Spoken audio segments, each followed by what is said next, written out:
आपण आता गुणाकार हा घटक अतिशय व्यवस्थित समजून घेणार आहोत. हे जर तुम्ही नीट समजून घेतलं तर पुन्हा तुम्ही गुणाकार कधी चुकणार नाहीत. म्हणून लक्ष द्या. 3 अंकी संख्येने गुणायचे आपल्याला. या ठिकाणी एक उदाहरण दिले बघा. एका शाळेत 754 विद्यार्थी आहेत. एका विद्यार्थ्याच्या गणवेशाचा खर्च किती दिलाय? 368 रुपये दिलेला आहे. तर सर्व विद्यार्थ्यांच्या गणवेशाचा एकूण खर्च किती होईल? बघा, एकाची किंमत दिलेली आहे, अनेकाची काढायची आहे, तेव्हा आपण गुणाकार करतो. लक्षात ठेवा. एक इथं सोडून दाखवलेलं आहे ते समजून घेऊया.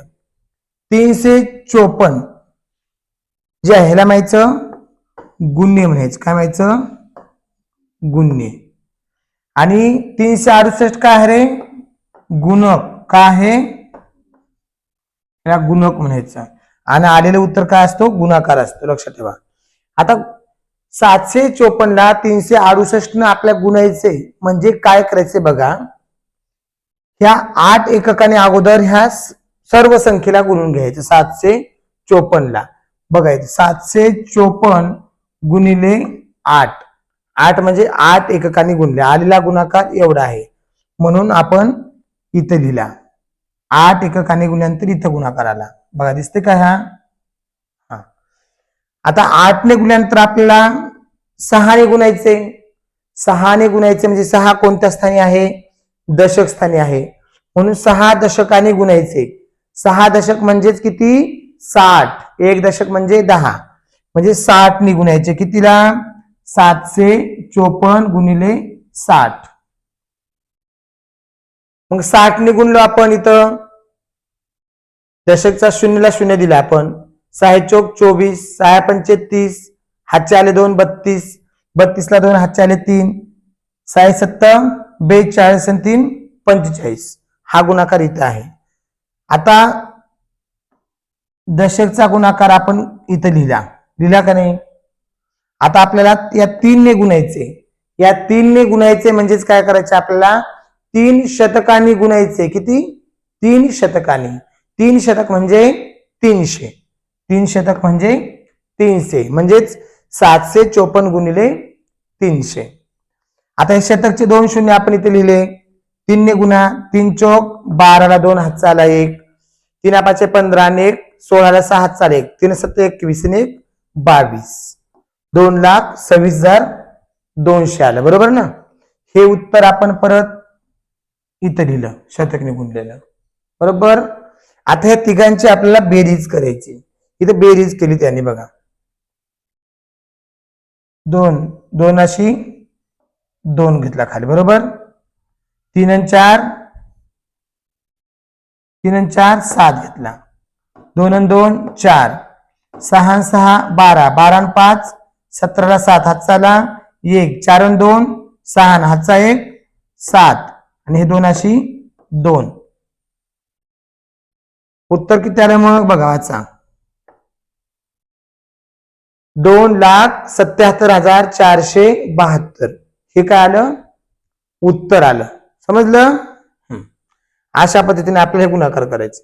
अजून एक उदाहरण घेऊया आपण. बघा इकडं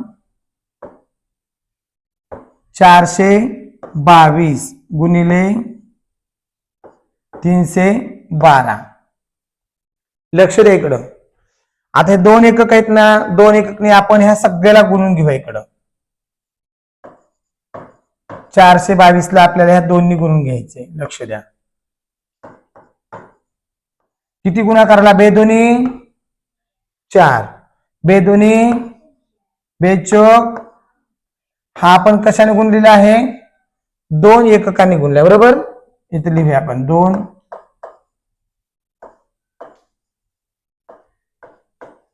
एककाने गुणले. दशक किती आपल्याकडं?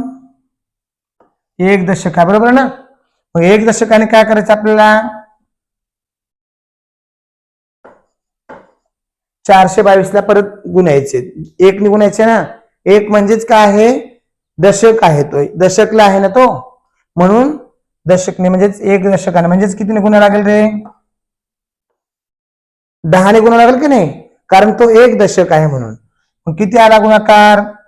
एक. आपण शून्यला शून्य देऊन टाकलं. 1 दोन्ही 2, एका दोन्ही 2, एका चारी 4. किती गुणाकारला? 4220 आला. हे कशाने गुणले आपण? दशकाने. बरोबर.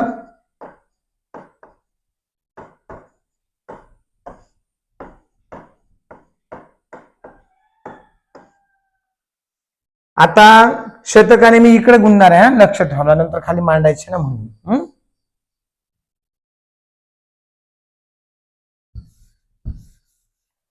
हा, आता आपला किती शतक स्थाने किती आहेत? 3 आहेत.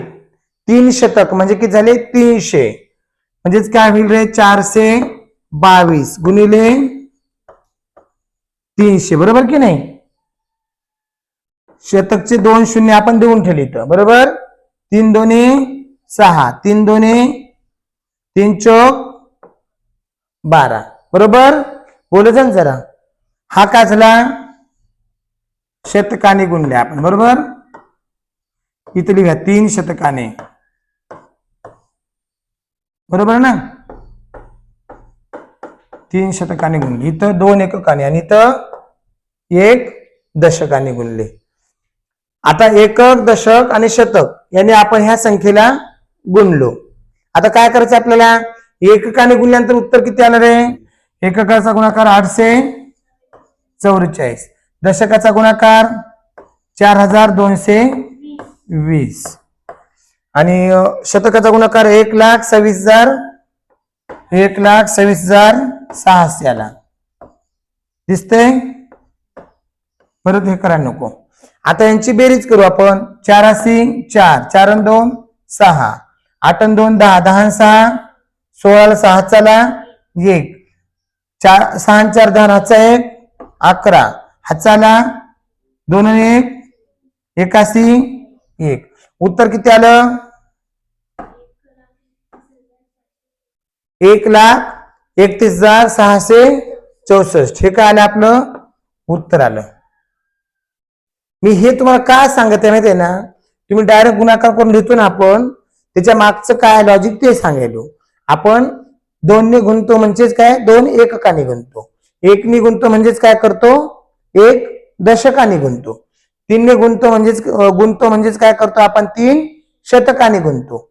हे स्थानिक किमतीने आपण गुणाकार करत असतो. हे समजलं तरच गुणाकार तुम्हाला मग समजतं. म्हणजे गुणाकार म्हणजे नेमकं काय हे समजतं. बरोबर. आता आपण प्रत्येक भागाला असं वेगवेगळे लिहिणार का? नाही. हे फक्त समजून घेण्यासाठी आहे. म्हणजे आपण इकडे 1 1 शून्य देऊन का सरकवतो त्याचं लॉजिक हे आहे.